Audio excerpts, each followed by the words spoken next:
जेकर श्रोमणी अकाली दल संयुक्त की सरकार आती है तो ये सारिया चीज़ां बंद होणगियां, VIP कल्चर खत्म होएगा, टैक्स चोरी बंद होएगी।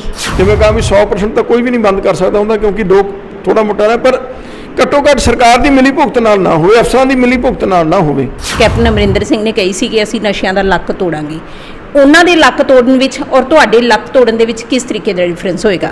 ਅਸੀਂ ਲੋਕਾਂ ਨੂੰ ਜਾਗਰੂਕ ਵੀ ਕਰਾਂਗੇ ਤੇ ਅਸੀਂ ਕੋਈ ਟਾਸਕ ਟੀਮ ਵੀ ਬਣਾਵਾਂਗੇ ਨੌਜਵਾਨਾਂ ਦੀ, ਜਿਹੜੀ ਜਿੱਥੇ ਉਹਨੂੰ ਪਤਾ ਚੱਲੇਗਾ ਉੱਥੇ ਮੌਕੇ ਤੇ ਜਾ ਕੇ ਵੀ ਉਹ ਐਕਸ਼ਨ ਲੈਣਗੇ। ਜੇਕਰ ਤੁਹਾਡੀ ਪਾਰਟੀ ਜੇਕਰ ਅੱਗੇ ਆ ਜਾਂਦੀ ਆ ਤਾਂ ਸ਼੍ਰੀ ਗੁਰੂ ਗ੍ਰੰਥ ਸਾਹਿਬ ਜੀ ਦੀ ਬੇਅਦਬੀ ਦੇ ਦੋਸ਼ੀਆਂ ਨੂੰ ਕੀ ਸਜ਼ਾ ਮਿਲ ਪਾਏਗੀ? ਅਸੀਂ ਕੋਸ਼ਿਸ਼ ਕਰਾਂਗੇ ਇਨਵੈਸਟੀਗੇਸ਼ਨ ਵਧੀਆ ਹੋਵੇ, ਸਾਫ਼ ਸੁਥਰੀ ਹੋਵੇ ਤੇ ਅਨਹਿੰਡਰਡ ਹੋਵੇ। ਮੌਜੂਦਾ ਮਸਲਿਆਂ ਦੇ ਵਿੱਚ ਹਾਲਾਤਾਂ ਦੇ ਵਿੱਚ ਅਸੀਂ ਦੇਖ ਸਕਦੇ ਹਾਂ ਕਿ ਮੁੱਖ ਸੱਤਾਧਾਰੀ ਪਾਰਟੀ ਕਾਂਗਰਸ ਜਿੱਥੇ ਵੱਖ-ਵੱਖ ਘੁਟਾਲੇ ਕਰਕੇ ਨਾਲ ਦੀ ਨਾਲ ਆਨੰਦ ਮਾਣਦੀ ਹੋਈ ਨਜ਼ਰ ਆ ਰਹੀ ਹੈ, ਉੱਥੇ ਹੀ ਆਮ ਆਦਮੀ ਪਾਰਟੀ ਅਤੇ ਸ਼੍ਰੋਮਣੀ ਅਕਾਲੀ ਦਲ ਲਗਾਤਾਰ ਨੇਮ ਅਤੇ ਫੇਮ ਦੇ ਵਿੱਚ ਰਹਿਣ ਦੇ ਲਈ ਲਗਾਤਾਰ ਜਿਹੜੀ ਹੈਗੀ ਆਪਣੀ ਪਾਰਟੀ ਦਾ, ਕਾਂਗਰਸ ਸੱਤਾਧਾਰੀ ਪਾਰਟੀ ਦਾ ਵਿਰੋਧ ਕਰ ਰਹੀ ਆ।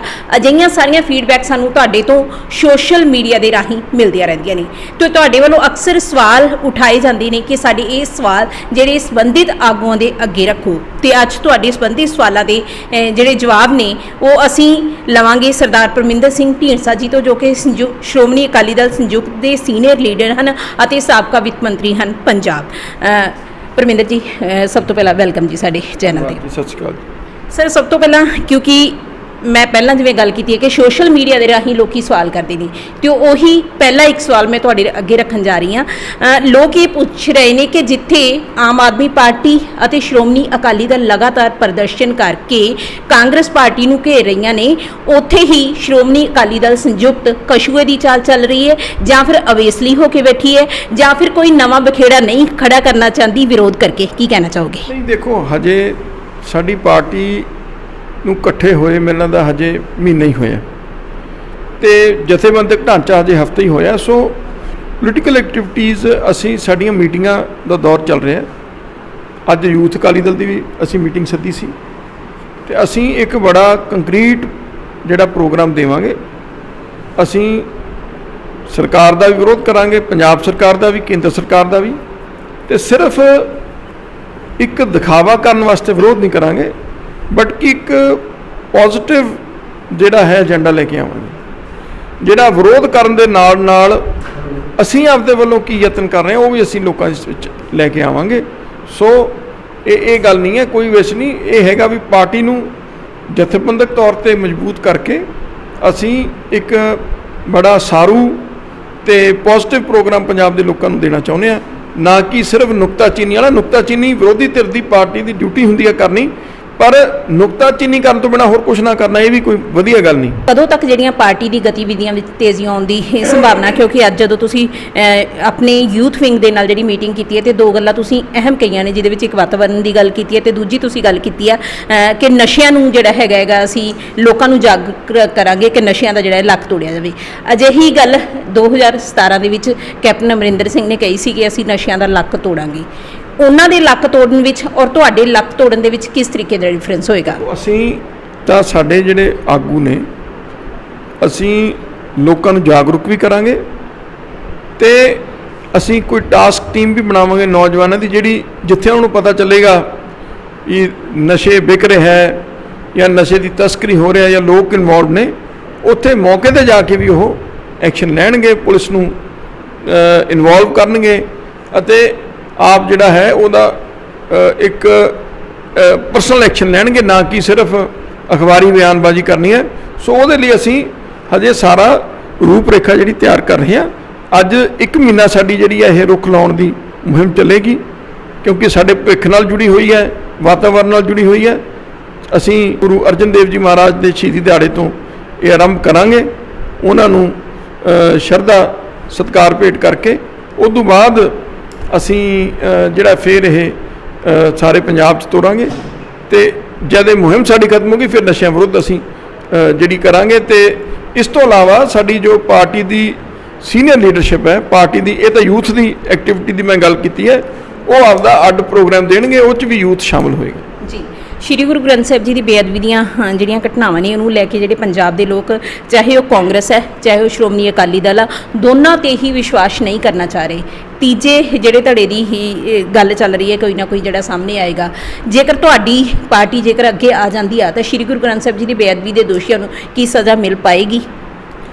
ਦੇਖੋ, ਪਹਿਲੀ ਗੱਲ ਤਾਂ 3 ਪੱਧਰ ਤੇ ਇਹ ਖਾਮੀ ਹੋਈ ਹੈ। ਇਨਵੈਸਟੀਗੇਸ਼ਨ ਪ੍ਰੋਪਰ ਨਹੀਂ ਹੋਈ ਜੀ, ਫਿਰ ਉਹਦੀ ਪੈਰਵਾਈ ਪ੍ਰੋਪਰ ਨਹੀਂ ਹੋਈ, ਸਰਕਾਰ ਨੇ ਕੀਤੀ। ਤੇ ਤੀਜਾ ਜਿਹੜਾ ਜੁਡੀਸ਼ੀਅਲ ਡਿਸੀਜਨ ਮੇਕਿੰਗ ਪ੍ਰੋਸੈਸ ਆ, ਉਹ 'ਚ ਵੀ ਜਿਹੜੀ ਹੈ ਕਿਤੇ ਨਾ ਕਿਤੇ ਸਾਫ਼ ਹੈ ਉਹ ਪੋਲੀਟੀਕਲੀ ਮੋਟੀਵੇਟਡ ਫੈਸਲਾ ਸੀ। ਸੋ ਜਦ ਤੁਸੀਂ ਤਿੰਨੇ ਜਗ੍ਹਾ ਤੇ ਜਦ ਤੁਹਾਡੀ ਮਿਲੀ ਭੁਗਤ ਹੋ ਜਾਏ ਤਾਂ ਕੀ ਤੁਸੀਂ ਸਜ਼ਾ ਦਿਵਾਓਗੇ? ਸੋ ਅਸੀਂ ਕੋਸ਼ਿਸ਼ ਕਰਾਂਗੇ ਇਨਵੈਸਟੀਗੇਸ਼ਨ ਵਧੀਆ ਹੋਵੇ, ਸਾਫ਼ ਸੁਥਰੀ ਹੋਵੇ ਤੇ ਅਨਹਿੰਡਰਡ ਹੋਵੇ। ਜਿਵੇਂ ਆਪਣੇ ਕੁੰਵਰ ਵਿਜੇ ਪ੍ਰਤਾਪ ਦੀ ਜੋ ਇਨਵੈਸਟੀਗੇਸ਼ਨ ਸੀ, ਉਹ ਤਾਂ ਕਦੇ ਵੀ ਉਹਨਾਂ ਨੂੰ ਇਨਵੈਸਟੀਗੇਸ਼ਨ ਕਰਨ ਦਾ ਮੌਕਾ ਹੀ ਨਹੀਂ ਮਿਲਿਆ। 2 ਜਿਹੜੇ ਨਾਲ ਸਾਥੀ ਸੀ ਉਹਨਾਂ ਨੇ ਤਾਂ ਦਸਤਖਤ ਹੀ ਨਹੀਂ ਕੀਤੇ। ਸੋ ਉਹ ਐਸੀ ਇਨਵੈਸਟੀਗੇਸ਼ਨ ਨਹੀਂ, ਬਲਕਿ ਅਨਹਿੰਡਰਡ ਵੀ ਤੇ ਜਿਨ੍ਹਾਂ ਬਿਨਾਂ ਰੋਕ ਟੋਕ ਤੋਂ ਸਾਫ਼ ਸੁਥਰੀ ਇਨਵੈਸਟੀਗੇਸ਼ਨ ਹੋਵੇ। ਫਿਰ ਉਹਦੀ ਜਿਹੜਾ ਸਾਡਾ ਜਿਹੜੀ ਐਡਵੋਕੇਟ ਜਨਰਲ ਆਫਿਸ ਹੈ ਉਹਦੀ ਪੈਰਵਾਈ ਕਰੇ, ਉਹਦੀ ਕੋਰਟਾਂ ਦੇ ਵਿੱਚ ਪ੍ਰੋਪਰ ਉਹਦੇ ਖਿਲਾਫ ਲੜਾਈ ਲੜੀ ਜਾ ਸਕੇ। ਤੇ ਤੀਜਾ ਸਜ਼ਾ ਦਿਵਾਉਣੀ।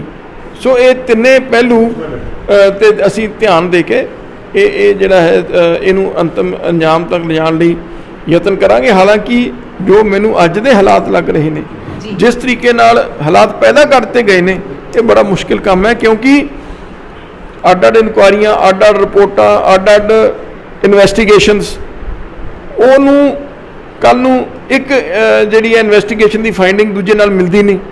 ਕੱਲ੍ਹ ਇੱਕ ਨੂੰ ਆਧਾਰ ਬਣਾ ਕੇ ਦੂਜੇ ਦੇ ਖਿਲਾਫ ਜਾਇਆ ਜਾ ਸਕਦਾ, ਦੂਜੇ ਨੂੰ ਆਧਾਰ ਬਣਾ ਕੇ ਤੀਜੇ ਦੇ ਖਿਲਾਫ ਜਾਇਆ ਜਾ ਸਕਦਾ ਕੋਰਟ ਦੇ ਵਿੱਚ ਦੋਸ਼ੀਆਂ ਵੱਲੋਂ। ਸੋ ਇਹਨੂੰ ਇੰਨਾ ਗੰਧਲਾ ਦਿੱਤਾ ਗਿਆ ਕਿ ਇਹ ਜਿਹੜਾ ਹੈ ਐਡਾ ਸੌਖਾ ਕੰਮ ਨਹੀਂ ਹੈ।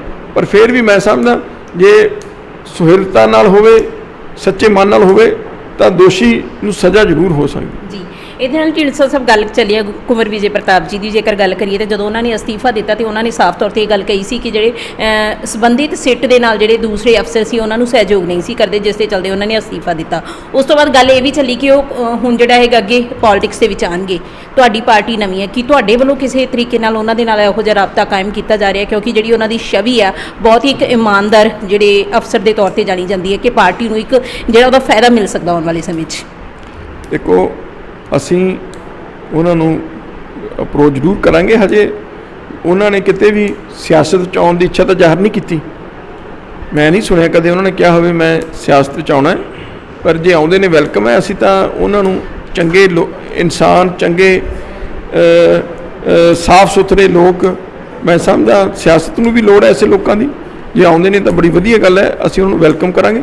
ਪਰ ਹਜੇ ਤੱਕ ਉਹਨਾਂ ਨੇ ਕੋਈ ਐਸੀ ਇੱਛਾ ਮੇਰੇ ਹਿਸਾਬ ਨਾਲ ਜ਼ਾਹਰ ਨਹੀਂ ਕੀਤੀ।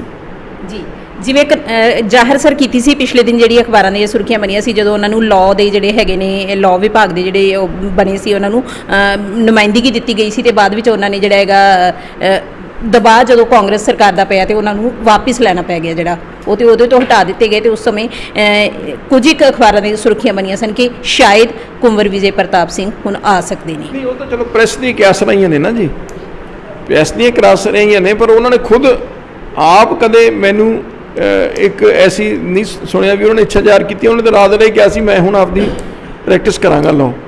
ਤੇ ਜੇ ਆਉਂਦੇ ਨੇ ਅਸੀਂ ਵੈਲਕਮ ਕਰਾਂਗੇ, ਬਿਲਕੁਲ, ਕਿਉਂ ਨਹੀਂ। ਸਿਆਸਤ ਚੰਗੇ ਲੋਕਾਂ ਦੀ ਲੋੜ ਹੈ। ਅੱਗੇ ਤਾਂ ਉਹਨਾਂ ਨੇ ਕਰਨਾ ਹੈ ਵੀ ਉਹ ਅਕਾਲੀ ਦਲ ਦੇ ਵਿੱਚ ਸਾਡੇ ਨਾਲ ਕਰਦੇ ਨੇ ਜਾਂ ਕਿਸੇ ਹੋਰ ਰੂਪ 'ਚ ਕਰਨਾ ਚਾਹੁੰਦੇ ਨੇ, ਪਰ ਆਉਂਦੇ ਨੇ ਤਾਂ ਵਧੀਆ ਗੱਲ ਹੋਏਗੀ। ਜੀ, ਜੇਕਰ ਖੇਤੀ ਬਿੱਲਾਂ ਦੀ ਗੱਲ ਕਰੀਏ ਤੇ ਖੇਤੀ ਬਿੱਲਾਂ ਦੇ ਦੌਰਾਨ ਜਦੋਂ ਸ਼੍ਰੋਮਣੀ ਅਕਾਲੀ ਦਲ ਅਤੇ ਬੀਜੇਪੀ ਦੋਨੋਂ ਇਕੱਠੇ ਸਨ, ਲੇਕਿਨ ਜਿਵੇਂ ਹੀ ਖੇਤੀ ਬਿੱਲ ਆ ਗਏ ਪੰਜਾਬ ਦੇ ਵਿੱਚ ਔਰ ਪੂਰੇ ਦੇਸ਼ ਦੇ ਵਿੱਚ ਜਦੋਂ ਵਿਰੋਧ ਹੋਣਾ ਸ਼ੁਰੂ ਹੋਇਆ ਤਾਂ ਉਦੋਂ ਸ਼੍ਰੋਮਣੀ ਅਕਾਲੀ ਦਲ ਨੇ ਜਿਹੜਾ ਇੱਕਦਮ ਆਪਣਾ ਯੂ ਟਰਨ ਲਿਆ ਤੇ ਤੋੜ ਵਿਛੋੜਾ ਕਰ ਲਿਆ। ਕੀ ਕਹੋਗੇ? ਇਹ ਤਾਂ ਮੌਕਾ ਪ੍ਰਸਤੀ ਰਾਜਨੀਤੀ ਦਾ ਇੱਕ ਹੋਰ ਸਬੂਤ ਸੀ ਉਹਨਾਂ ਦਾ, ਕਿਉਂਕਿ ਉਹਨਾਂ ਦਾ ਮਨ ਹਮੇਸ਼ਾ ਬਿੱਲਾਂ ਦੇ ਹੱਕ 'ਚ ਸੀ। ਉਹਨਾਂ ਦੀ ਹਾਜ਼ਰੀ ਦੇ ਵਿੱਚ ਹੀ ਇਹ ਕੈਬਨਿਟ ਦੇ ਵਿੱਚ ਬਿੱਲ ਪਾਸ ਹੋਏ। ਉਦੋਂ ਨਹੀਂ ਬੋਲੇ, ਰਾਦਰ ਉਦੋਂ ਇਹਨਾਂ ਦਾ ਸਮਰਥਨ ਕੀਤਾ, ਹੱਕ 'ਚ ਬੋਲੇ ਵੀ ਬਹੁਤ ਵਧੀਆ ਬਿੱਲ ਨੇ, ਇਹਦਾ ਕਿਸਾਨ ਵੈਸੇ ਹੀ ਵਿਰੋਧ ਕਰ ਰਹੇ ਨੇ, ਇਹਨਾਂ ਨੂੰ ਗਲਤ ਭੜਕਾਇਆ ਜਾ ਰਿਹਾ। ਇਹ ਬਿਆਨ ਖੁਦ ਉਹਨਾਂ ਦੇ ਨੇ। ਤੇ ਇਹ ਤਾਂ ਜਦ ਲੋਕਾਂ ਦੇ ਵਿੱਚ ਐਡਾ ਵੱਡਾ ਇੱਕ ਵਿਰੋਧ ਖੜਾ ਹੋ ਗਿਆ ਫਿਰ ਉਹ ਘਬਰਾ ਕੇ ਉਹਨਾਂ ਨੇ ਪਾਰਟੀ ਨੂੰ ਛੱਡਿਆ। ਉਹਨਾਂ ਨੇ ਕੋਈ ਬੀਜੇਪੀ ਦਾ ਸਾਥ ਇੱਛਾ ਨਾਲ ਨਹੀਂ ਛੱਡਿਆ, ਮਜਬੂਰੀ ਵਸ ਛੱਡਿਆ। ਤੇ ਅੱਜ ਵੀ ਉਹਨਾਂ ਦਾ ਦਿਲ ਇੱਕੋ ਹੀ ਨੇ। ਤੁਸੀਂ ਮੇਰੇ ਤੋਂ ਲਿਖ ਲਓ, ਇਹਨਾਂ ਨੇ ਅੱਜ ਨਹੀਂ ਤਾਂ ਕੱਲ੍ਹ, ਇਹ ਚੋਣਾਂ 'ਚ ਨਹੀਂ ਤਾਂ ਅਗਲੀਆਂ ਚੋਣਾਂ ਤੱਕ ਜਿਹੜਾ ਤੁਸੀਂ ਦੇਖੋਗੇ ਇਹਨਾਂ ਨੇ ਇਕੱਠੇ ਹੋਣਾ ਹੈਗਾ। ਇਹ ਸਿਰਫ ਦਿਖਾਵਾ ਹੀ ਹੈ ਹਜੇ। ਮਤਲਬ ਢੀਂਡਸਾ ਸਾਹਿਬ ਅਸੀਂ ਕਹਿ ਸਕਦੇ ਹਾਂ ਕਿ ਰਾਜਨੀਤੀ ਵਿੱਚ ਜਿਹੜਾ ਹੈਗਾ ਸਭ ਕੁਝ ਸੰਭਵ ਹੈ, ਕਿਉਂਕਿ ਜੇਕਰ ਅਸੀਂ ਕੈਪਟਨ ਅਮਰਿੰਦਰ ਦੀ ਗੱਲ ਕਰੀਏ ਜਾਂ ਸਿੱਧੂ ਦੀ ਗੱਲ ਕਰੀਏ ਤਾਂ ਇੱਕ ਵੇਲੇ ਕੈਪਟਨ ਅਮਰਿੰਦਰ ਕਹਿੰਦੇ ਨੇ ਕਿ ਮੇਰੀ ਪਾਰਟੀ ਦੇ ਲਈ ਨਵਜੋਤ ਸਿੱਧੂ ਦੇ ਜਿਹੜੇ ਨੇ ਰਾਹ ਜਿਹੜੇ ਨੇ ਸਾਰੇ ਬੰਦ ਨੇ, ਤੇ ਇੱਕ ਵਾਰੀ ਉਹ ਇਹੀ ਆਪ ਹੀ ਇਹ ਬਿਆਨ ਦਿੰਦੇ ਨੇ, ਕਹਿੰਦੇ ਨੇ ਕਿ ਮੇਰੇ ਲਈ ਤਾਂ ਮੇਰੇ ਪੁੱਤਰਾਂ ਵਾਂਗ ਹੈ। ਦੇਖੋ ਇਹ ਬਾਕੀਆਂ ਲਈ ਤਾਂ ਨਹੀਂ ਮੈਂ ਕਹਿ ਸਕਦਾ, ਪਰ ਜਿੱਥੋਂ ਤੱਕ ਕੈਪਟਨ ਅਮਰਿੰਦਰ ਸਿੰਘ ਦੀ ਗੱਲ ਹੈ ਜਾਂ ਬਾਦਲ ਪਰਿਵਾਰ ਦੀ ਗੱਲ ਹੈ, ਉੱਥੇ ਤਾਂ ਸਾਰਾ ਕੁਝ ਸੰਭਵ ਹੈ। ਇਹ ਗੱਲ ਮੈਂ ਜ਼ਰੂਰ ਮੰਨਾਂਗਾ ਵੀ ਸਿਆਸਤ ਵਿੱਚ ਉਹਨਾਂ ਲਈ ਸਾਰਾ ਕੁਝ ਸੰਭਵ ਹੈ, ਪਰ ਹਰ ਬੰਦਾ ਨਹੀਂ ਇਹੋ ਜਿਹਾ ਹੁੰਦਾ। ਹਰ ਕੋਈ ਬੰਦੇ ਦਾ ਆਪਦਾ ਵੀ ਕੋਈ ਸੋਚ, ਆਪਦਾ ਅਕਸ਼, ਆਪਦਾ ਕਿਰਦਾਰ, ਬਹੁਤ ਲੋਕ ਨੇ ਜਿਹੜੇ ਉਹਦੇ ਬਾਰੇ ਸੋਚ ਕੇ ਚੱਲਦੇ ਨੇ, ਤੇ ਸਾਰਿਆਂ ਨੂੰ ਆਪਾਂ ਇੱਕੋ ਹੀ ਜਿਹੜਾ ਪਲੜੇ 'ਚ ਨਹੀਂ ਤੋਲ ਸਕਦੇ। ਚੰਗੇ ਬੰਦੇ ਵੀ ਹਰ ਫੀਲਡ 'ਚ ਹੁੰਦੇ ਨੇ, ਮਾੜੇ ਵੀ ਹੁੰਦੇ ਨੇ, ਪਰ ਜਿੱਥੇ ਮਾੜੇ ਬੰਦੇ ਹਾਵੀ ਹੋ ਜਾਣ ਉੱਥੇ ਸੂਬੇ ਦਾ ਬੇੜਾ ਗਰਕ ਹੋ ਜਾਂਦਾ ਹੈ। ਜਿੱਥੇ ਕੋਈ ਚੰਗੇ ਬੰਦੇ ਆ ਜਾਣ ਸੂਬੇ ਨੂੰ ਤਾਰ ਵੀ ਦਿੰਦੇ ਨੇ। ਬਹੁਤ ਸੂਬਿਆਂ ਦਾ ਤੁਸੀਂ ਦੇਖੋ ਐਸੇ ਹੈਗੇ ਨੇ, ਸਾਊਥ ਦੇ ਸੂਬੇ ਨੇ ਤੇ ਹੋਰ ਸੂਬੇ ਨੇ ਜਿੱਥੇ ਸੂਬੇ ਨੇ ਤਰੱਕੀ ਕੀਤੀ ਹੈ, ਚੰਗੀ ਲੀਡਰਸ਼ਿਪ ਮਿਲੀ ਹੈ, ਉਹਨਾਂ ਨੂੰ ਤਰੱਕੀ ਕੀਤੀ ਹੈ। ਪਰ ਵਿਰੋਧੀ ਪਾਰਟੀ ਦੀ ਆਪਾਂ ਪੂਰੇ ਦੇਸ਼ ਦੇ ਵਿੱਚ ਗੱਲ ਕਰ ਲਈਏ ਜੀ ਤਾਂ ਕਿਤੇ ਵੀ ਨਜ਼ਰ ਨਹੀਂ ਆਉਂਦੀ। ਹਾਲਾਂਕਿ ਮਮਤਾ ਬੈਨਰਜੀ ਨੇ ਜਿਹੜਾ ਹੈਗਾ ਹਾਲ ਦੇ ਵਿੱਚ ਜਿਹੜੀ ਹੈਗੀ ਮੁੱਖ ਮੰਤਰੀ ਬਣੇ ਨੇ, ਪਰ ਕਿਤੇ ਵੀ ਵਿਰੋਧੀ ਧਿਰ ਉਸ ਤਰੀਕੇ ਦੇ ਨਾਲ ਪੂਰੇ ਦੇਸ਼ ਦੇ ਵਿੱਚ ਨਜ਼ਰ ਨਹੀਂ ਆਉਂਦੀ। ਚਲੋ ਇਹ ਅਸੀਂ ਨੈਸ਼ਨਲ ਲੈਵਲ ਦੀ ਗੱਲ ਕਰ ਰਹੇ ਹਾਂ, ਪਰ ਅਸੀਂ ਪੋਲਿਟਿਕਸ ਇੱਥੋਂ ਦੀ ਗੱਲ ਕਰੀਏ ਤੇ ਇਹਦੇ ਵਿੱਚ ਅਸੀਂ ਜੇਕਰ ਗੱਲ ਕਰਦੇ ਹਾਂ ਕਿਸਾਨੀ ਬਿੱਲਾਂ ਨੂੰ ਲੈ ਕੇ, ਤਾਂ ਤੁਸੀਂ ਚੰਗੇ ਮਾੜੇ ਬੰਦਿਆਂ ਦੀ ਗੱਲ ਕੀਤੀ ਹੈ। ਪੰਜਾਬ ਦੇ ਲੋਕ ਤੁਹਾਨੂੰ ਚੰਗੇ ਬੰਦਿਆਂ ਦੀ ਕਤਾਰ ਵਿੱਚ ਕਿਉਂ ਖੜੇ ਕਰਨ ਤੇ ਤੁਹਾਡੇ ਤੇ ਕਿਉਂ ਵਿਸ਼ਵਾਸ ਜਤਾਉਣ, ਤੁਹਾਨੂੰ ਕਿਉਂ ਵੋਟ ਪਾਉਣ, ਤੁਹਾਡੀ ਪਾਰਟੀ ਨੂੰ ਅੱਗੇ ਕਿਉਂ ਲੈ ਕੇ ਆਉਣ? ਦੇਖੋ ਗੱਲ ਹੈ ਵੀ ਇਹ ਤਾਂ ਜੇ ਮੈਂ ਕਹਾਂ ਵੀ ਰਾਤੋਂ ਰਾਤ ਕੋਈ ਵਿਸ਼ਵਾਸ ਕਿਸ ਦਾ ਬਣਦਾ ਨਹੀਂ, ਇਹ ਤਾਂ ਸਮੇਂ ਦੇ ਨਾਲ ਵਿਸ਼ਵਾਸ ਬਣੇਗਾ। ਤਾਂ ਅਸੀਂ ਉਹ ਵਿਸ਼ਵਾਸ ਪੈਦਾ ਕਰਨ ਲਈ ਲੱਗੇ ਹੋਏ ਹਾਂ। ਅਸੀਂ ਆਪਦੇ ਆਪ ਨੂੰ ਸਾਬਤ ਕਰਨਾ ਹੈ ਤੇ ਉਹਦੇ ਵਾਸਤੇ ਸਾਡੇ ਜੋ ਐਕਸ਼ਨ ਨੇ, ਜੋ ਸਾਡੀ ਜਿਹੜੀ ਇੱਕ ਐਥਿਕਸ, ਜੋ ਪੋਲੀਟੀਕਲ ਐਥਿਕਸ ਨੇ, ਜੇ ਅਸੀਂ ਉਹਦੇ ਉੱਤੇ ਚੱਲਾਂਗੇ ਤਾਂ ਲੋਕ ਹੌਲੀ ਹੌਲੀ ਵਿਸ਼ਵਾਸ ਕਰਨਗੇ। ਪਰ ਜੇ ਅਸੀਂ ਆਪਦੇ ਸਿਧਾਂਤ ਛੱਡ ਦਾਂਗੇ ਤਾਂ ਲੋਕ ਹੌਲੀ ਹੌਲੀ ਆਪ ਹੀ ਟੁੱਟ ਜਾਣਗੇ। ਸੋ ਸਾਡੀ ਕੋਸ਼ਿਸ਼ ਹੈ ਵੀ ਅਸੀਂ ਆਪਦੀ ਕਾਰਗੁਜ਼ਾਰੀ ਨਾਲ, ਆਪਦੇ ਕੰਮ ਦੇ ਨਾਲ, ਆਪਦੀ ਜੋ ਪਾਰਟੀ ਦੀ ਜੋ ਅੱਗੇ ਏਜੰਡਾ ਹੈ ਉਹਦੇ ਨਾਲ ਲੋਕਾਂ ਦਾ ਵਿਸ਼ਵਾਸ ਜਿੱਤੀਏ, ਤੇ ਉਹਦੇ ਲਈ ਅਸੀਂ ਸਾਡੀ ਸਾਰੀ ਪਾਰਟੀ ਦੀ ਲੀਡਰਸ਼ਿਪ ਇਕੱਠੇ ਹੋ ਕੇ ਕੰਮ ਕਰ ਰਹੀ ਹੈ। ਜੀ ਪਰਮਿੰਦਰ ਜੀ, ਤੁਹਾਡੇ ਕੋਲ ਲੰਬਾ ਜਿਹੜਾ ਵਿੱਤ ਵਿਭਾਗ ਤੁਹਾਡੇ ਕੋਲ ਰਿਹਾ ਹੈਗਾ ਤੇ ਤੁਸੀਂ ਚੰਗੀ ਤਰ੍ਹਾਂ ਦੇ ਨਾਲ ਜਾਣੂ ਹੋ ਕਿ ਕਿਸ ਤਰੀਕੇ ਦੇ ਜਿਹੜੇ ਨੇ ਕਮੀਆਂ ਖਾਮੀਆਂ ਹੈਗੀਆਂ ਨੇ, ਜਾਣਦੇ ਹੋ। ਹੁਣ ਦੀ ਜੇ ਗੱਲ ਕਰੀਏ ਤਾਂ ਬੁਢਾਪਾ ਪੈਨਸ਼ਨ ਦੀ ਆਪਾਂ ਸਾਫ਼ ਗੱਲ ਕਰੀਏ ਤੇ ਇਹਨਾਂ ਨੇ ਕਿਹਾ ਸੀ ਅਸੀਂ 1 ਜੁਲਾਈ ਤੋਂ ਜਿਹੜੀ ਹੈਗੀ ਲਾਗੂ ਕਰ ਦਾਂਗੇ 1500 ਰੁਪਏ। ਹਾਲਾਂਕਿ ਜਿਹੜੀ 750 ਰੁਪਏ ਸੀ ਉਹਦੇ ਵਿੱਚੋਂ ਹੀ ਕਟੌਤੀ ਕਰਕੇ 600 ਰੁਪਏ ਆ ਰਹੀ ਹੈ। ਇਸ ਦੇ ਨਾਲ ਹੀ 6ਵੇਂ ਪੇ ਕਮਿਸ਼ਨ ਦੀ ਗੱਲ ਕਰ ਲਈਏ ਤਾਂ ਉਸ ਨੂੰ ਵੀ ਅੱਗੇ ਪਾ ਦਿੱਤਾ ਗਿਆ। ਕਿੱਦਾਂ ਦੇਖਦੇ ਹੋ ਕਿ ਸਰਕਾਰ ਜਾਣਬੁੱਝ ਕੇ ਸਾਰਾ ਕੁਝ ਕਰ ਰਹੀ ਹੈ? ਸਰਕਾਰ ਵੋਟਾਂ ਹਾਸਲ ਕਰਨ ਦੀ ਦੌੜ ਦੇ ਵਿੱਚ ਐਲਾਨ ਜ਼ਰੂਰ ਕਰ ਰਹੀ ਹੈ, ਪਰ ਉਹ ਐਲਾਨ ਪੂਰੇ ਕਰਨ ਦੀ ਸਮਰੱਥਾ 'ਚ ਨਹੀਂ, ਤੇ ਫਿਰ ਹੀ ਤਾਂ ਹੀ ਉਹਨੂੰ ਐਲਾਨਾਂ ਨੂੰ ਡਿਲੇ ਕਰ ਰਹੇ ਨੇ ਵੀ ਅਸੀਂ ਅਗਲੇ ਮਹੀਨੇ ਤੋਂ ਕਰਾਂਗੇ, ਅਗਲੇ ਮਹੀਨੇ ਤੋਂ ਕਰਾਂਗੇ, ਕਿਉਂਕਿ ਜੇ ਸਾਧਨ ਨਹੀਂ ਹੈ ਤਾਂ ਐਲਾਨ ਕਿੱਥੋਂ ਪੂਰੇ ਕਰਨਗੇ। ਸੋ ਇਸ ਕਰਕੇ ਇਹ ਆਪਦਾ ਇਮੀਡੀਏਟ ਜਿਹੜਾ ਹੈ ਆਪਦਾ ਨਿੱਜੀ ਹਿੱਤ ਦੇਖ ਕੇ ਸਰਕਾਰਾਂ ਫੈਸਲੇ ਕਰਦੀਆਂ ਨੇ। ਇਹ ਹੁਣ ਚੋਣਾਂ ਨੂੰ ਮੁੱਖ ਰੱਖ ਕੇ ਫੈਸਲੇ ਕਰ ਰਹੇ ਨੇ। ਪਹਿਲਾਂ ਵੀ ਇਸ ਤਰੀਕੇ ਨਾਲ ਹੁੰਦਾ ਰਿਹਾ। ਉਹਦਾ ਨੁਕਸਾਨ ਸੂਬੇ ਦਾ ਹੁੰਦਾ ਹੈ ਵੀ ਅਸੀਂ ਇੱਕ ਚੋਣ ਜਿੱਤਣ ਲਈ ਐਡਾ ਵੱਡਾ ਸੂਬੇ 'ਤੇ ਬੋਝ ਪਾ ਦਿੰਦੇ ਹਾਂ ਜਿਹੜਾ ਸਾਨੂੰ ਲੰਬੇ ਸਮੇਂ ਲਈ ਉਹਦਾ ਖਮਿਆਜਾ ਭੁਗਤਣਾ ਪੈਂਦਾ ਹੈਗਾ। ਹੁਣ ਇਹੀ ਕੁਛ ਜਿਹੜਾ ਹੈ ਵੋਟਾਂ ਵਾਸਤੇ ਚਾਹੇ ਕੈਪਟਨ ਅਮਰਿੰਦਰ ਸਿੰਘ ਨੇ ਉਹ ਕਰ ਰਹੇ, ਚਾਹੇ ਸੁਖਬੀਰ ਸਿੰਘ ਬਾਦਲ ਨੇ ਕੀਤਾ, ਜਾਂ ਸੁਖਬੀਰ ਸਿੰਘ ਬਾਦਲ ਅੱਗੇ ਹੋਰ ਆਪਦੇ ਵੱਲੋਂ ਦਾਅਵੇ ਪੇਸ਼ ਕਰ ਰਹੇ ਨੇ। ਪਰ ਮੈਂ ਇਹ ਸਮਝਦਾ ਕਿ ਜੇ ਪੰਜਾਬ ਨੂੰ ਅਸੀਂ ਬਚਾਉਣਾ ਹੈ ਤਾਂ ਪੰਜਾਬ ਲਈ ਸਾਨੂੰ ਭਵਿੱਖ ਬਾਰੇ ਸੋਚਣਾ ਪਏਗਾ। ਪੰਜਾਬ ਦੇ ਆਰਥਿਕ ਹਾਲਾਤਾਂ ਨੂੰ ਮੁੱਖ ਰੱਖ ਕੇ ਸਾਨੂੰ ਫੈਸਲੇ ਲੈਣੇ ਚਾਹੀਦੇ ਨੇ। ਨਹੀਂ ਇਸ ਹਾਲਾਤ ਨੂੰ ਤਾਂ ਸਸਟੇਨ ਹੀ ਨਹੀਂ ਕਰ ਸਕਦੀ ਸਰਕਾਰ। ਅੱਜ ਤੁਸੀਂ ਮੇਰੇ ਤੋਂ ਲਿਖ ਲਓ, ਜੁਲਾਈ 2022 ਅਗਲੇ ਸਾਲ ਦੀ ਜੁਲਾਈ ਤੋਂ ਬਾਅਦ ਨਾ ਤਾਂ ਸੂਬੇ ਕੋਲ ਤਨਖਾਹਾਂ ਦੇਣ ਨੂੰ ਪੂਰੇ ਪੈਸੇ ਹੋਣੇ ਆ, ਨਾ ਹੀ ਬੁਢਾਪਾ ਪੈਨਸ਼ਨਾਂ ਦੇਣ ਨੂੰ ਪੂਰੇ ਪੈਸੇ ਹੋਣੇ ਆ, ਤੇ ਨਾ ਹੀ ਵਿਕਾਸ ਕਾਰਜਾਂ ਲਈ ਪੈਸੇ ਹੋਣੇ ਆ, ਨਾ ਹੀ ਮੁਫਤ ਬਿਜਲੀ ਲਈ ਪੈਸੇ ਹੋਣੇ ਆ। ਤੇ ਫਿਰ ਇਹਦੇ ਲਈ ਜ਼ਿੰਮੇਵਾਰ ਕੌਣ ਹੋਏਗਾ? ਇਹਦੇ ਲਈ ਜ਼ਿੰਮੇਵਾਰ ਮੈਂ ਸਮਝਦਾ ਪਿਛਲੇ 25 ਸਾਲਾਂ ਤੋਂ, ਜਿਹਦੇ ਵਿੱਚ ਸਾਰੇ ਹੀ ਅਸੀਂ ਵਿੱਚ ਹੀ ਹਾਂ, ਉਹਦੇ ਸਮੇਂ 'ਚ ਲਏ ਗਏ ਫੈਸਲੇ ਅਤੇ ਸੂਬੇ ਦੇ ਹਿੱਤਾਂ ਨੂੰ ਨਾ ਮੁੱਖ ਰੱਖ ਕੇ ਲਏ ਗਏ ਫੈਸਲੇ, ਉਹ ਸਭ ਤੋਂ ਵੱਡਾ ਇਹਦਾ ਕਾਰਨ ਹੋਣਗੇ। ਜੀ ਢੀਂਡਸਾ ਜੀ, ਤੁਸੀਂ ਕਹਿ ਕੇ ਹਾਲਾਤ ਬੇਹੱਦ ਜਿਹੜੇ ਨੇ ਚਿੰਤਾਜਨਕ ਨੇ। ਜਦੋਂ ਇੰਨੇ ਚਿੰਤਾਜਨਕ ਨੇ, ਜਿਹੜੇ ਸਾਧਨ ਜੁਟਾਉਣ ਦੀ ਤੁਸੀਂ ਗੱਲ ਕਹੀ, ਇਹ ਸਾਧਨ ਵੀ ਸਰਕਾਰ ਨੇ ਜੁਟਾਉਣੇ ਹੁੰਦੇ ਨੇ, ਆਮ ਲੋਕਾਂ ਨੇ ਤਾਂ ਸਾਧਨ ਜੁਟਾਉਣੇ ਨਹੀਂ ਹੁੰਦੇ। ਜੇਕਰ ਤੁਹਾਡੀ ਸਰਕਾਰ ਆਉਂਦੀ ਹੈ ਤਾਂ ਕਿਸ ਤਰੀਕੇ ਦੀਆਂ ਜਿਹੜੀਆਂ ਤਿਆਰੀਆਂ ਨੇ, ਕਿ ਕਿਸ ਤਰੀਕੇ ਦੇ ਸਾਧਨ ਜੁਟਾ ਕੇ ਜਿਹੜਾ ਸਰਕਾਰ ਦੇ ਖਜ਼ਾਨੇ ਦੇ ਵਿੱਚ ਇਜ਼ਾਫਾ ਕੀਤਾ ਜਾਵੇਗਾ? ਦੇਖੋ, ਸਾਧਨ ਜੁਟਾਉਣ ਦੀ ਬੜੀ ਲਿਮਿਟੇਸ਼ਨ ਹੈ। ਉਹਦਾ ਕਾਰਨ ਹੈ ਵੀ ਇੱਕ ਤਾਂ ਤੁਸੀਂ ਟੈਕਸ ਦੀ ਚੋਰੀ ਰੋਕ ਸਕਦੇ ਹੋ, ਜੀ, ਜਿਹੜੀ ਅਫਸਰਾਂ ਦੀ ਮਿਲੀ ਭੁਗਤ ਨਾਲ, ਸਰਕਾਰ ਦੀ ਮਿਲੀ ਭੁਗਤ ਨਾਲ ਹੋ ਰਹੀ ਹੈ। ਦੂਜਾ, ਤੁਸੀਂ ਖਰਚੇ ਸਰਕਾਰ ਦੇ ਘਟਾ ਸਕਦੇ ਹੋ। ਅੱਜ ਤੁਸੀਂ ਕਿਸੇ ਹੋਰ ਸੂਬੇ ਚਲੇ ਜਾਓ, ਅੱਜ ਤਾਂ ਸਾਰੇ ਹੀ ਅਫਸਰ, ਸਾਰੇ ਹੀ ਐਮਐਲਏ, ਸਾਰੇ ਹੀ ਥੱਲੇ ਲੈਵਲ ਤੇ ਵੀ ਮੈਂ ਸਮਝਦਾ ਕਾਂਗਰਸ ਦੇ ਹਲਕਾ ਇੰਚਾਰਜ ਵੀ ਇੱਕ ਜਿਪਸੀ 5 ਗਨਮੈਨ ਲਈ ਫਿਰਦੇ ਨੇ। ਤੇ ਇਹ ਵਾਧੂ ਖਰਚੇ ਨਹੀਂ ਤਾਂ ਹੋਰ ਕੀ ਹੈ? ਇਹਨਾਂ ਸਾਰਿਆਂ ਨੂੰ ਕਿਤੇ ਵੀ ਤੁਸੀਂ ਚਲੇ ਜਾਓ, ਕਿਸੇ ਸੂਬੇ 'ਚ ਕਿਸੇ ਵੀ ਐਮਐਲਏ ਕੋਲ ਇੱਕ ਗਨਮੈਨ ਤੋਂ ਵੱਧ ਨਹੀਂ ਹੈ। ਸਾਡੇ ਤਾਂ ਸਟੇਟਸ ਸਿੰਬਲ ਹੀ ਬਣ ਗਿਆ ਨਾ ਵੀ ਜੀ ਘੱਟੋ ਘੱਟ 3-4 ਇੱਕ ਗੱਡੀ ਸਰਕਾਰੀ ਤੇ ਵੀ ਇਹ ਐਮਐਲਏ ਨਾਲ ਹੋਣੀ ਚਾਹੀਦੀ ਹੈ। ਮਿਨਿਸਟਰ ਨਾਲ 3-3 ਜਿਪਸੀਆਂ ਚੱਲਦੀਆਂ ਨੇ, ਜੀ, ਕਿਤੇ ਵੀ ਮਿਨਿਸਟਰ ਨਾਲ ਵੀ ਇੱਕ ਗਨਮੈਨ, 2 ਗਨਮੈਨ ਤੋਂ ਵੱਧ ਨਹੀਂ। ਜੀ, ਹਾਂ, ਜਿੱਥੇ ਐਕਸੈਪਸ਼ਨਲ ਕੇਸਿਸ ਨੇ, ਜਿੱਥੇ ਕੋਈ ਖਤਰਾ ਹੈ, ਉੱਥੇ ਉਹਨੂੰ ਸੂਬੇ ਦੀ ਸਰਕਾਰ ਦੇਖ ਕੇ, ਪਰ ਇੱਥੇ ਤਾਂ ਇੱਕ ਦੂਜੇ ਨੂੰ ਖੁਸ਼ ਕਰਨ ਲਈ ਦਿੱਤੇ ਜਾਂਦੇ ਨੇ ਵੀ ਯਾਰ ਮੇਰਾ ਭਤੀਜਾ, ਇਹਨੂੰ ਵੀ 2 ਦੇ ਦਿਓ, ਇਹ ਫਲਾਣਾ ਭਰਾਈ ਆ, ਇਹਦੇ ਨੂੰ ਵੀ ਦੇ ਦਿਓ। ਮੈਂ ਸਮਝਦਾ ਜੇ ਅਸੀਂ ਬੰਦ ਕਰ ਦਾਂਗੇ ਸਾਰਿਆਂ ਦੇ, ਤਾਂ ਫਿਰ ਸਾਰੇ ਹੀ ਮੰਗਣੇ ਕਰਦੇ। ਹੁਣ ਇੱਕ ਦੂਜੇ ਨੂੰ ਦੇਖ ਕੇ ਕਰਦੇ ਨੇ ਜੀ, ਵੀ ਉਹ ਫਲਾਣੇ ਨੇ ਲੈ ਲਈ ਤਾਂ ਮੈਨੂੰ ਵੀ ਇੰਨੇ ਗਨਮੈਨ ਦਿਓ। ਸਰਕਾਰ ਨੂੰ ਸਖਤੀ ਦੇ ਨਾਲ ਇਹ VIP ਕਲਚਰ ਖਤਮ ਕਰਨਾ ਪਊਗਾ। ਹੋਰ ਖਰਚੇ ਜਿਹੜੇ ਨੇ ਘਟਾਉਣੇ ਪੈਣਗੇ। ਆਮਦਨ, ਜਿਵੇਂ ਤੁਹਾਨੂੰ ਦੱਸਿਆ, ਟੈਕਸ ਚੋਰੀ, ਇਹਨੂੰ ਰੋਕ ਸਕਦੇ ਹੋ, ਕਿਉਂਕਿ ਟੈਕਸ ਵਧਾਉਣ ਦਾ ਸੂਬਿਆਂ ਕੋਲ ਅੱਜ ਕੱਲ੍ਹ ਬਾਹਲੀ ਸਮਰੱਥਾ ਨਹੀਂ ਹੈ। ਜੀ, ਸਾਡੇ ਕੋਲ ਤਾਂ ਸਿਰਫ ਪੈਟਰੋਲ ਤੇ ਡੀਜ਼ਲ ਤੇ ਆਪਦੀ ਮਰਜ਼ੀ ਦਾ ਟੈਕਸ ਲਾ ਸਕਦੇ ਹਾਂ, ਉਹ ਪਹਿਲਾਂ ਹੀ ਸਾਡਾ ਵੱਧਦਾ ਹੈ, ਜੀ, ਹੋਰ ਕਿੰਨਾ ਲਾਉਂਗੇ? ਫਿਰ ਰਹਿ ਗਿਆ GST, ਉਹ ਕੇਂਦਰ ਸਰਕਾਰ ਤੇ ਸਾਰੇ ਸੂਬਿਆਂ ਨੇ ਇਕੱਠੇ ਹੋ ਕੇ ਡਿਸਾਈਡ ਕਰਨਾ ਹੈ। ਜੀ, ਤੀਜਾ ਰਹਿ ਗਿਆ ਐਕਸਾਈਜ਼ ਦੇ ਵਿੱਚ ਵੀ ਸਾਡਾ ਪਹਿਲਾਂ ਹੀ ਬਾਕੀ ਸੂਬਿਆਂ ਨਾਲੋਂ ਮਹਿੰਗਾ ਸ਼ਰਾਬ ਦੂਜੇ ਸੂਬਿਆਂ ਤੋਂ ਪੰਜਾਬ 'ਚ ਆਉਂਦੀ ਹੈ। ਤੁਸੀਂ ਐਕਸਾਈਜ਼ ਕਿੰਨੀ ਵਧਾਓਗੇ? ਐਕਸਾਈਜ਼ ਦੀ ਪਾਲਿਸੀ ਚੇਂਜ ਕਰਕੇ ਵਧਾ ਸਕਦੇ ਹੋ। ਜੇ ਅੱਜ ਤੁਹਾਡੀ 8 ਕਰੋੜ ਹੈ, ਕੱਲ੍ਹ ਨੂੰ ਤੁਸੀਂ ਵਧਾ ਕੇ ਉਹਨੂੰ 10 ਕਰੋੜ ਕਰ ਲਓ, 8000 ਕਰੋੜ ਤੋਂ ਜਾਂ 10000 ਕਰੋੜ ਕਰ ਲਓਗੇ, 11000 ਕਰੋੜ ਕਰ ਲਓਗੇ। ਜੀ, ਕੱਲ੍ਹ ਐਕਸਾਈਜ਼ ਰਜਿਸਟ੍ਰੇਸ਼ਨ ਉਹ ਨਹੀਂ ਤੁਸੀਂ ਵਧਾ ਸਕਦੇ, ਕਿਉਂਕਿ ਜਿਹੜੀਆਂ ਰਜਿਸਟ੍ਰੇਸ਼ਨ ਉਹਦੇ ਨਾਲ ਬੰਦ ਹੋ ਜਾਂਦੀਆਂ। ਤੁਸੀਂ ਘਰਾਂ 'ਤੇ ਜੇ ਤੁਸੀਂ 1000 ਰੁਪਏ ਦਾ, ਲੱਖ ਰੁਪਏ ਦੀ ਕੋਠੀ ਹੈ, ਘਰ ਹੈ, ਤੇ ਉਹਦੇ 'ਤੇ ਤੁਹਾਨੂੰ ਜੇ 15000 ਰੁਪਇਆ ਜੇ ਤੁਹਾਨੂੰ ਉਹੀ ਦੇਣਾ ਪੈ ਗਿਆ ਰਜਿਸਟ੍ਰੇਸ਼ਨ ਫੀ, ਫਿਰ ਲੋਕਾਂ ਨੇ ਉਹ ਵੀ ਬੰਦ ਕਰ ਦੇਣੀ ਹੈ।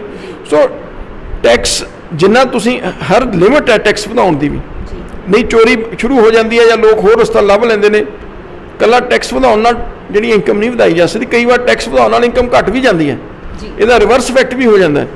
ਸੋ ਬਹੁਤ ਕੁਝ ਸੋਚ ਕੇ ਇਹ ਜਿਹੜਾ ਹੈ ਇੱਕ ਲਿਮਿਟ ਹੈ ਸਰਕਾਰ ਦੀ। ਜੇ ਅੱਜ ਮੈਂ ਇਹ ਮੰਨਦਾ ਵੀ ਜੇ ਪੂਰੇ ਸਾਰੇ ਸਾਧਨ ਵੀ ਸਰਕਾਰ ਜਟਾਲੇ ਤਾਂ 10000 ਕਰੋੜ ਤੋਂ ਵੱਧ ਐਕਸਟਰਾ ਇਨਕਮ ਜਨਰੇਟ ਨਹੀਂ ਕਰ ਸਕਦੀ। 10000 ਵੀ ਮੈਂ ਜ਼ਿਆਦਾ ਕਹਿਣਾ ਵੀ ਇੱਕੋ ਸਾਲ 'ਚ ਜਿਹੜੀ ਨੈਚੁਰਲ ਗਰੋਥ ਹੈ ਉਹ ਤਾਂ ਅੱਡ ਹੈ, ਜਿਹੜੀ ਵਿਦ ਇਨਫਲੇਸ਼ਨ ਜਾਂ ਵਿਦ ਪੋਪੂਲੇਸ਼ਨ ਇਨਕਰੀਜ਼ ਜਿਹੜੀ ਆਉਣੀ ਹੈ, ਕੰਜ਼ੰਪਸ਼ਨ ਵਧਣ ਨਾਲ ਆਉਣੀ ਹੈ, ਉਹ ਤਾਂ ਸੈਪਰੇਟ ਹੈ। ਪਰ ਅਦਰਵਾਈਜ਼ ਜਿਹੜਾ ਐਡਾ ਅਮਾਊਂਟ ਜਨਰੇਟ ਕਰਨਾ ਕੋਈ ਸੌਖਾ ਨਹੀਂ ਹੁੰਦਾ। ਸੋ ਚੈਲੰਜਸ ਬਹੁਤ ਨੇ, ਪਰ ਸਾਨੂੰ ਜੇ ਅਸੀਂ ਆਪਦੇ ਘਰ ਤੋਂ ਸ਼ੁਰੂ ਕਰ ਲੂਗਾ ਬੰਦਾ ਤੇ ਫਿਰ ਦੂਜੇ ਨੂੰ ਕਹੇ ਵੀ ਤੂੰ ਐਂ ਕਰ ਲੈ, ਫਿਰ ਉਹ ਬੰਦਾ ਤੁਸੀਂ ਕਿਤੇ ਜਚਾ ਸਕਦੇ ਹੋ। ਜੇ ਅਸੀਂ ਦੂਜੇ ਨੂੰ ਤਾਂ ਕਹਿ ਲਈਏ ਵੀ ਖਰਚਾ ਘਟਾ ਲੈ, ਆਪ ਅਸੀਂ ਪੈਸਾ ਉਡਾਈ ਜਾਈਏ, ਇਹ ਨਹੀਂ ਚੱਲਦਾ। ਸੋ ਸਿੱਧੇ ਤੌਰ ਤੇ ਪਰਮਿੰਦਰ ਸਿੰਘ ਢੀਂਡਸਾ ਜੀ, ਅਸੀਂ ਕਹਿ ਸਕਦੇ ਹਾਂ ਕਿ ਜਿੰਨਾ ਆਮ ਲੋਕ, ਜਿਵੇਂ ਸਰਕਾਰੀ ਖਜ਼ਾਨੇ ਦੇ ਉੱਤੇ ਜਿਹੜਾ ਬੋਝ ਪੈਂਦਾ ਹੈ, ਤੇ ਉਹਦੇ ਵਿੱਚ ਵਿਧਾਇਕ ਵੀ ਬਹੁਤ ਹੱਦ ਤੱਕ ਜ਼ਿੰਮੇਵਾਰ ਰਹਿੰਦੇ ਨੇ, ਚਾਹੇ ਉਹਨਾਂ ਦੇ ਸਟੇਟਸ ਸਿੰਬਲ ਨੂੰ ਲੈ ਕੇ ਲੈ ਲਈਏ, ਚਾਹੇ ਟੈਕਸ ਚੋਰੀ ਕਰਨ ਨੂੰ ਲਗਾ ਲਈਏ। ਇਹਨਾਂ ਦੇ ਚੱਲਦੇ ਹੋਏ ਜਿਹੜਾ ਸਰਕਾਰ ਦੇ ਖਜ਼ਾਨੇ ਤੇ ਬਹੁਤ ਬੋਝ ਪੈਂਦਾ। ਦੇਖੋ, ਵਿਧਾਇਕ ਵੀ ਅਫਸਰ ਵੀ, ਦੋਨਾਂ ਨੂੰ ਮੈਂ ਕਹਾਂਗਾ ਵੀ ਇਹ ਸਾਰੇ ਜਦ ਅਸੀਂ ਐਸੇ ਹਾਲਾਤ 'ਚ ਲੰਘਦੇ ਹਾਂ, ਜਦ ਸੂਬੇ ਦਾ ਆਰਥਿਕ ਬੁਰਾ ਹਾਲ ਹੋਵੇ, ਫਿਰ ਤਾਂ ਸਾਰਿਆਂ ਨੂੰ ਹੀ ਆਪਦਾ ਸੋਚ ਕੇ ਕੱਟ ਕਰਨਾ ਚਾਹੀਦਾ ਹੈ। ਸਰਕਾਰ ਨੇ ਫੈਸਲਾ ਕਰੇ, ਸਰਕਾਰ ਸਾਰਿਆਂ ਨੂੰ ਰੋਕ ਲਾਵੇ। ਇਹ ਸਰਕਾਰ ਪੰਜਾਬ ਦੇ ਲੋਕ ਇਸ ਗੱਲ ਤੇ ਯਕੀਨ ਕਰ ਸਕਦੇ ਨੇ ਕਿ ਜੇਕਰ ਸ਼੍ਰੋਮਣੀ ਅਕਾਲੀ ਦਲ ਸੰਯੁਕਤ ਦੀ ਸਰਕਾਰ ਆਉਂਦੀ ਹੈ ਤੇ ਇਹ ਸਾਰੀਆਂ ਚੀਜ਼ਾਂ ਬੰਦ ਹੋਣਗੀਆਂ, VIP ਕਲਚਰ ਖਤਮ ਹੋਏਗਾ, ਟੈਕਸ ਚੋਰੀ ਬੰਦ ਹੋਏਗੀ। ਦੇਖੋ, ਟੈਕਸ ਚੋਰੀ ਨੂੰ ਨੱਥ ਪਾਉਣਾ, ਉਹਦੇ ਖਿਲਾਫ ਸਖਤੀ ਕਰਨੀ, ਜਿਵੇਂ ਕਹਾਂ ਵੀ 100% ਤਾਂ ਕੋਈ ਵੀ ਨਹੀਂ ਬੰਦ ਕਰ ਸਕਦਾ ਹੁੰਦਾ, ਕਿਉਂਕਿ ਲੋਕ ਥੋੜਾ ਮੋਟਾ ਹੈ, ਪਰ ਘੱਟੋ ਘੱਟ ਸਰਕਾਰ ਦੀ ਮਿਲੀ ਭੁਗਤ ਨਾਲ ਨਾ ਹੋਵੇ, ਅਫਸਰਾਂ ਦੀ ਮਿਲੀ ਭੁਗਤ ਨਾਲ ਨਾ ਹੋਵੇ। ਇਹ ਚੀਜ਼ ਬੜੀ ਜ਼ਰੂਰੀ ਹੈ। ਆਪਦੇ ਜੇ ਅਸੀਂ ਦੂਜਿਆਂ ਨੂੰ ਕਹਾਂਗੇ ਘਟਾਉਣ ਨੂੰ, ਯਾਰ ਜੇ ਅਸੀਂ ਆਪ ਤਾਂ ਲੋਕ ਲੱਗੇ ਵੀ ਯਾਰ ਇਹ ਤਾਂ ਉਡਾ ਰਹੇ ਨੇ ਪੈਸੇ, ਤੇ ਸਾਨੂੰ ਕਹਿੰਦੇ ਵੀ ਤੁਹਾਡੀਆਂ ਸਹੂਲਤਾਂ ਨਹੀਂ, ਸਾਡੇ ਕੋਲ ਪੈਸਾ ਨਹੀਂ। ਹੁਣ ਮੁਲਾਜ਼ਮ ਹੈ, ਮੁਲਾਜ਼ਮ ਨੂੰ ਅਸੀਂ ਕਹਿੰਦੇ ਵੀ ਤਨਖਾਹ ਤੁਹਾਡਾ ਵਾਧਾ ਨਹੀਂ ਕਰ ਸਕਦੇ, ਤੁਹਾਨੂੰ ਅਸੀਂ DA ਦੀ ਕਿਸ਼ਤ ਨਹੀਂ ਦੇ ਸਕਦੇ ਜੀ, ਪਰ ਆਪ ਅਫਸਰ ਤੇ ਜਿਹੜੇ ਪੋਲੀਟੀਕਲ ਲੀਡਰ ਨੇ ਉਹਨਾਂ ਦਾ ਖਰਚਾ ਅਰਬਾਂ ਰੁਪਏ ਕਰੋੜਾਂ ਰੁਪਏ ਦਾ ਕਰੀ ਜਾਣ, ਆਪਦੀਆਂ ਗੱਡੀਆਂ ਅੱਗੇ ਪਿੱਛੇ ਤੁਰੀਆਂ ਫਿਰਨ, ਵੇਸਟੇਜ ਹੋਵੇ ਪੈਸੇ ਦੀ, ਤਾਂ ਫਿਰ ਮੁਲਾਜ਼ਮ ਵੀ ਦੁਖੀ ਹੁੰਦਾ। ਹਾਂ, ਜੇ ਪੋਲੀਟੀਕਲ ਬੰਦਾ ਆਪਦਾ ਖਰਚਾ ਘਟਾ ਲੂ, ਫਿਰ ਉਹ ਅਫਸਰ ਨੂੰ ਵੀ ਕਹਿਣ ਜੋਗਾ ਉਹ ਯਾਰ ਤੇਰੀ ਤਨਖਾਹ ਨਹੀਂ ਵੱਧ ਸਕਦੀ, ਕਿਉਂਕਿ ਸਰਕਾਰ ਦੀ ਮਜਬੂਰੀ ਹੈ। ਸੋ ਤੁਹਾਨੂੰ ਜੇ ਆਪਦੇ ਤੋਂ ਸ਼ੁਰੂ ਕਰੋਗੇ ਤਾਂ ਹੀ ਅਸੀਂ ਦੂਜਿਆਂ ਨੂੰ ਪ੍ਰੀਚ ਕਰ ਸਕਦੇ। ਕਈ ਵਾਰੀ ਜੀ ਆਪਣੇ ਹੀ ਭਾਂਡੇ ਨੂੰ ਮਾੜਾ ਕਹਿਣਾ ਜਿਹੜਾ ਹੈਗਾ ਉਲਟਾ ਪੈ ਜਾਂਦਾ, ਜਿਵੇਂ ਅਸੀਂ ਵਿਧਾਇਕ ਚਰਨਜੀਤ ਚੰਨੀ ਦੇ ਮਾਮਲੇ ਵਿੱਚ ਕਹਿ ਸਕਦੇ ਹਾਂ, ਜਿਹੜਾ ਰੇਪ ਦਾ ਮਾਮਲਾ ਜਿਹੜਾ ਉਹਨੇ ਦੇ ਨਾਲ ਸੰਬੰਧਿਤ ਆਇਆ, ਜਦੋਂ ਕੈਪਟਨ ਅਮਰਿੰਦਰ ਸਿੰਘ ਨੇ ਉਹਨਾਂ ਨੂੰ ਕਹਿ ਦਿੱਤਾ ਤੇ ਉਹ ਜਿਹੜੇ ਨੇ ਬਾਗੀ ਹੋ ਗਏ। ਹੋਰ ਵੀ ਬਹੁਤ ਸਾਰੀਆਂ ਬਾਗੀ ਸੁਰਾਂ ਜਿਹੜੀਆਂ ਨੇ ਅੱਜ ਅੰਦਰੂਨੀ ਸਰਕਾਰ ਦੇ ਵਿੱਚ ਕਾਂਗਰਸ ਦੇ ਵਿੱਚ ਜਿਹੜੀਆਂ ਚੱਲੀਆਂ ਹੋਈਆਂ ਨੇ, ਇਹ ਵਿਰੋਧ ਦਾ ਕਰਕੇ ਹੀ ਹੈ। ਜੇ ਇਹ ਵਿਰੋਧ ਹੋ ਗਿਆ ਫਿਰ ਸਰਕਾਰ ਚਲਾਉਣੀ ਤੁਹਾਡੇ ਲਈ ਔਖੀ ਹੋ ਜਾਏਗੀ ਜੇ ਸਰਕਾਰ ਆਂਦੀ ਹੈ। ਮੈਂ ਦੱਸਦਾ, ਜੇ ਤੁਸੀਂ ਸਾਰਿਆਂ ਲਈ ਇੱਕ ਮਾਪਦੰਡ ਰੱਖੋਗੇ ਫਿਰ ਨਹੀਂ ਹੁੰਦਾ ਇਹ। ਜੇ ਤੁਸੀਂ ਇੱਕ ਮਿਨਿਸਟਰ ਲਈ ਮਾਪਦੰਡ ਹੋ ਰਿਹਾ, ਇੱਕ MLA ਹੋ ਰਿਹਾ, ਦੂਜੇ ਲਈ ਹੋ ਰਿਹਾ, ਫਿਰ ਹੋਊਗਾ। ਜੇ ਤੁਸੀਂ ਕਹੋਗੇ ਵੀ ਮੇਰਾ ਜਿਹੜਾ ਨੇੜ ਦਾ MLA ਉਹਨੂੰ ਤਾਂ ਸਾਰਾ ਕੁਝ ਮਿਲੇ, ਤੇ ਜਿਹੜਾ ਵਿਰੋਧੀ ਧਿਰ ਦਾ MLA ਉਹਦੇ ਵਾਸਤੇ ਭਾਈ ਤੁਸੀਂ ਇੱਕ ਬੰਦਾ ਤੁਹਾਨੂੰ ਮਿਲੂਗਾ, ਫਿਰ ਉੱਥੇ ਪ੍ਰੋਬਲਮ ਆਉਂਦੀ ਹੈ। ਜੇ ਤੁਸੀਂ ਸਾਰਿਆਂ ਲਈ ਮਿਲਣਾ ਤਾਂ ਕਿਸੇ ਨੇ ਵੀ ਇਤਰਾਜ਼ ਨਹੀਂ ਕਰਨਾ।